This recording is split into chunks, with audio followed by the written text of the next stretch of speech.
Olá, senhoras e senhores, tudo bem com vocês? Boa noite, bom dia, boa tarde, dependendo da hora que você está vendo esse vídeo. Eu tô gravando aqui, ó, às 8h45 de um sábado à noite, hein?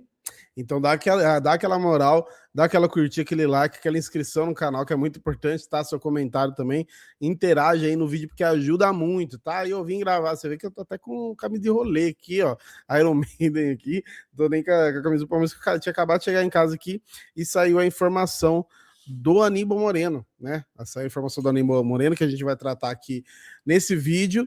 Tem outras informações aí que rolaram durante o dia, Flaco Lopes e Vitor Roque, e também o Gerson. Queria falar sobre o Gerson também, que talvez esteja um pouquinho atrelado a esse assunto do Aníbal Moreno, tá? Então a gente vai tratar esses três assuntos aqui, mas como eu já disse, deixa aquele like, aquela inscrição no canal, que é muito importante, tá?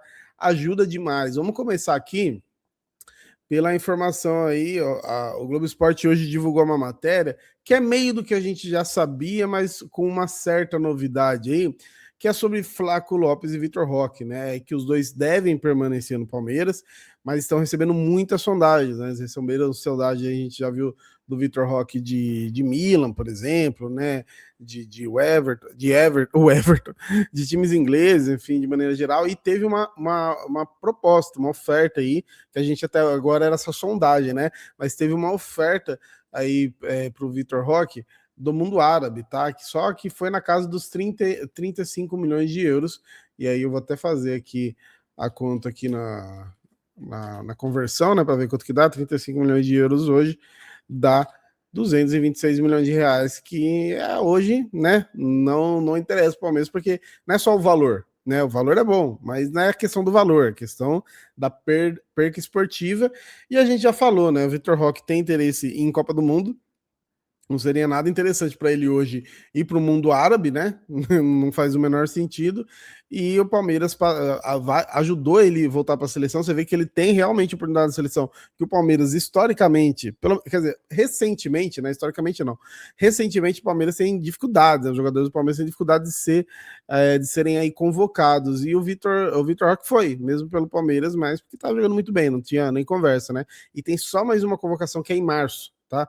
Que ali na reta final ali do Paulista vai ter uma convocação para 2 amistosos ali. Então, esse começo de ano do Vitor Roque vai contar muito para ele, né?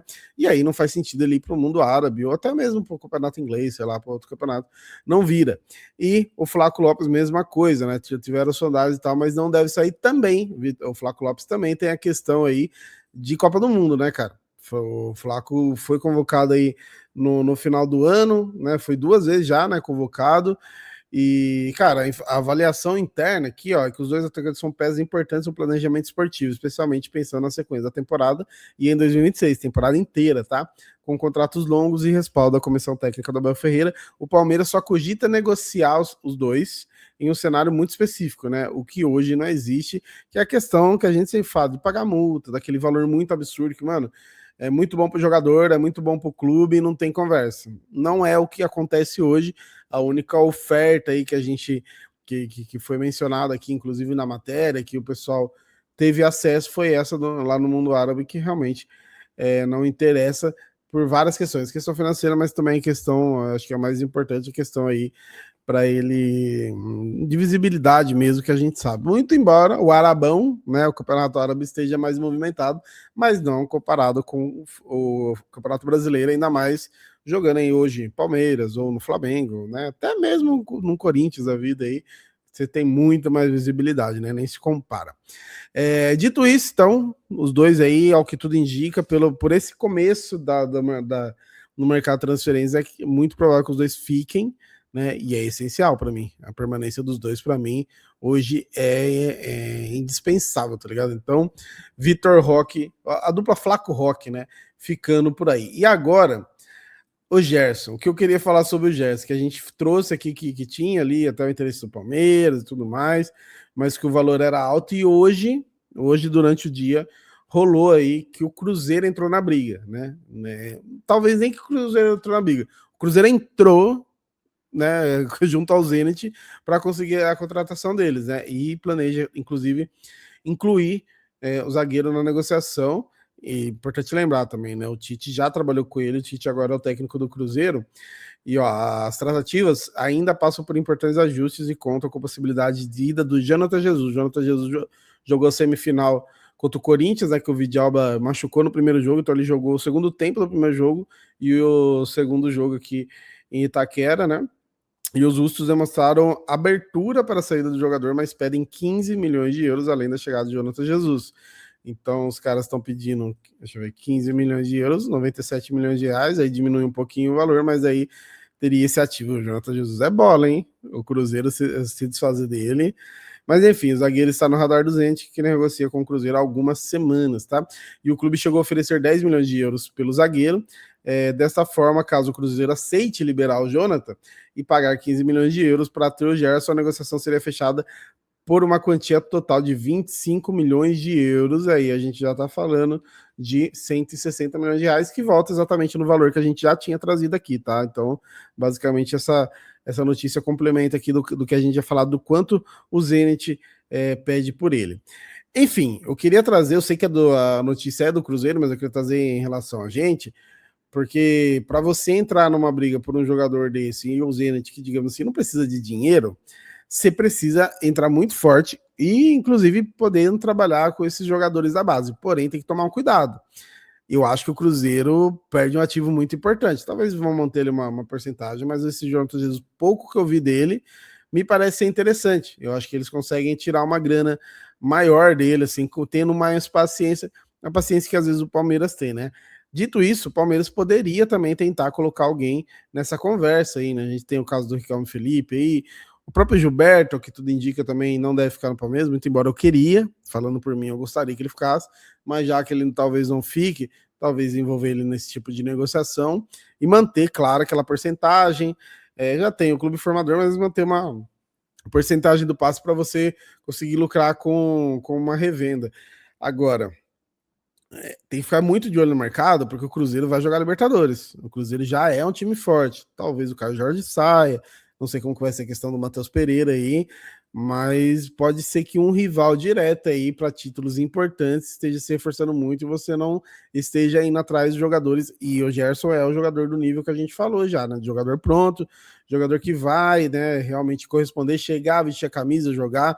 Jogador que, né, já jogou no Brasil, já tem, né, mais do que está mais do que adaptado. Então, realmente é uma parada aí que não que me assusta, mas me preocupa um pouco, né? Que eu vendo outros times, enquanto o Palmeiras está ali na sondagem, outros times já estão com negociações avançadas, digamos assim. E por falar em negociação avançada, vamos falar do Aníbal Moreno. Mas antes, queria dar um recado importante para você. Final, tá? Final da Copa do Brasil, amanhã, dependendo se está assistindo esse vídeo no domingo. Vasco e Corinthians, jogo de volta, 0-0 no jogo de ida. Agora o jogo de volta, para mim, o Vasco tem muita chance, tá? Claro, é um jogo difícil, difícil pra caramba. A gente sabe que o Corinthians, mesmo com o time fraco, é muito chato. Nem é fraco, né? Mas os caras amassaram a bola no último jogo. Mas esse jogo aqui, essa final aqui promete. Então, para você ganhar também, junto com essa final, a KTO tem um aposte ganho, tá? E teve um boost agora. A KTO tava pagando R$10 de aposta grátis, de você fazer sua aposta, agora mudou. Agora é R$25 em apostas grátis, tá? E para participar, vocês estão ligados, ó, QR Code na tela aí, tá? Ou link fixado no comentário, você acessa o site da KTO, você vai lá em promoções, aba promoções, encontra a promoção, ganhe R$25 na final da Copa do Brasil e clique em aceito participar. Fácil, rápido, tá? Sem problemas nenhum. E para participar, você tem que usar a função ali, criar aposta, e no jogo da final entre Vasco e Corinthians, com pelo menos 3 seleções ou mais e odds acima de 3.0, tá? Ativando a promoção aí no bilhete e aposta, você ganha aí de 25, você recebe aí R$25 em apostas grátis, mesmo se você errar o palpite, aí você tem 4 dias para usar, tá? Então fica de olho ali, daqui a pouco talvez o Bruno suba alguma coisa ali nos stories, alguma dica, ele já deu nos últimos vídeos aí umas dicas aí, então fiquem atentos nisso, tá? Lembrando sempre, proibido para menores de idade, tá? Na KTO, que é uma casa aí responsável e transparente no Brasil, tá? A KTO aí fechando o ano junto com a gente, infelizmente, bem que podia ser uma finalzinha da hora pra gente agora do Copa do Brasil, mas infelizmente não, mas eu tô fechadaço com o Vasco aqui, pelo amor de Deus, né? Agora, vamos falar então daquilo que nos interessa, que eu já estava falando em relação ao Gerson, que para mim complementa agora com essa notícia. é que o River Plate chegou a um acordo verbal para contratar o Aníbal Moreno, tá? Informação do César Luiz Merlo, que inclusive ele postou agora também, está escrevendo para o UOL, o Esporte aqui do Brasil, o César Luiz Merlo, que a gente sempre traz por aqui, né?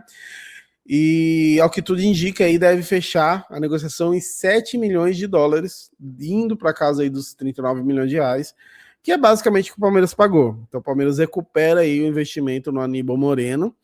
E eu entendo a negociação, porque Aníbal Moreno caiu de produção, né? Teve a questão mental também, o erro contra o Corinthians, eles fala, contra o Flamengo, né? E eu até falei aqui no outro vídeo, não foram só esses erros, era às vezes ele jogar um jogo mais fácil e se complicar, você vê que não estava desenrolando. Então talvez realmente não seja o momento dele, e se você demorar muito para negociar, você não consegue mais dinheiro nele também. Eu vi muita gente falando, pô, por esse valor eu acho absurdo, mas aí muita galera, né, argumentando, pô, é exatamente o que a gente pagou, ele já tá mais velho, já tá mais desvalorizado, então tem um pouquinho dessa questão, o Palmeiras meio que fica elas por elas. O que me preocupa nisso tudo não é o valor, não é a saída da Moreno, não é o valor que vem por ele, o que me preocupa é quem chega, porque a gente já trouxe aí que tem interesse de alguns clubes no Emiliano Martinez, né? A gente hoje, os 5 são os dois. O Lucas Evangelista está machucado, deve voltar aí no começo do ano. É um 8, né? O Andrés Pereira, 8, às vezes até um 10. E você não tem os 5 ali. O Bruno Fux foi improvisado. O Bruno Fux é zagueiro, né? Não é um camisa 5, não é um volante. Então isso me preocupa um pouco. Quem que vai chegar no lugar do Aníbal Moreno? Quem que vai realmente ali vestir essa camisa aí, que a gente teve tanta dificuldade depois que saiu o Danilo, e agora o Aníbal chegou atrasado, a gente ficou com o Zé Rafael, que inclusive ajudou muito, é impressionante quando o Zé Rafael se reinventou dentro do Palmeiras, né? E agora a gente fica nessa dúvida aí, né? Quem que viria para o lugar do Aníbal Moreno, pelo que tudo indica, ele deve realmente ir jogar no River Plate. Então, e tem outra questão, ele tá reforçando o rival, tudo bem que o River Plate acho que tá na Sul-Americana, né? Corrija se eu estiver errado, mas a gente tá na Sul-Americana esse ano. Mas a gente pode trombar em uma outra temporada. A gente lembra, por exemplo, o Merentiel, né? O Merentiel saiu, o Boca não tá aí disputando as campeonatos. Quando foi ver, tava ali dando assistência do gol que eliminou o Palmeiras na Libertadores. Então é muito complicado. O Palmeiras realmente precisa aí se movimentar, velho. Precisa se mexer para trazer alguém pro lugar dele, né? Porque, querendo ou não, a gente até falou aqui no outro vídeo, mesmo ele saindo, mesmo ele estando em baixa, é um ótimo jogador, né? Então você perde um jogador importante, um jogador muito bom. E quem que vem, né? A gente falou aqui de Fabinho, salário muito absurdo, a gente já falou de Casemiro, já é complicado, mas tem que no mercado realmente trazer esse camisa 5 que corresponde, que vista a camisa, chega no Paulista, agora já veste a camisa e já represente para não ter problema, porque é uma posição realmente muito complicada, tá? Então é isso, a informação em relação ao Aníbal Moreno, 7 milhões de dólares aí, acordo verbal, mas ao que tudo indica já deve se concretizar nos próximos dias mesmo, e a gente talvez se despedir do Aníbal Moreno, né? Ele que fez o gol do título do Paulistão 2024, depois a gente acabou não tendo êxito, né? Em títulos, mas e esse ano aqui acabamos ficando sem nenhum. Mas o Aníbal Moreno ajudou quando deu para ajudar, né? Acabou tendo uns problemas realmente sérios em jogos muito importantes, então talvez realmente seja o fim de ciclo dele aí, e a gente ainda consegue recuperar o investimento, né? Beleza? Então era isso, essas informações aí durante o sábado, e aí o sábado à noite aqui pra gente encerrar com o Aníbal Moreno. Beleza? Deixa a sua inscrição no canal, que é muito importante, ajuda demais. Se der bom amanhã na Copa do Brasil, depois da final a gente vem com reações dos corintianos, tomara que dê Vascão ali, então a gente vem com as reações dos corintianos, e se não der a gente finge que não tá acontecendo nada. Vai tomar um sorvete, vai sair com a família aí, finge que não tá acontecendo nada, beleza? Então é isso. Tamo junto, bom restinho de sábado para você. Se você já tá assistindo isso aqui no domingo, ótimo domingo para você e ótima semana. Tamo junto.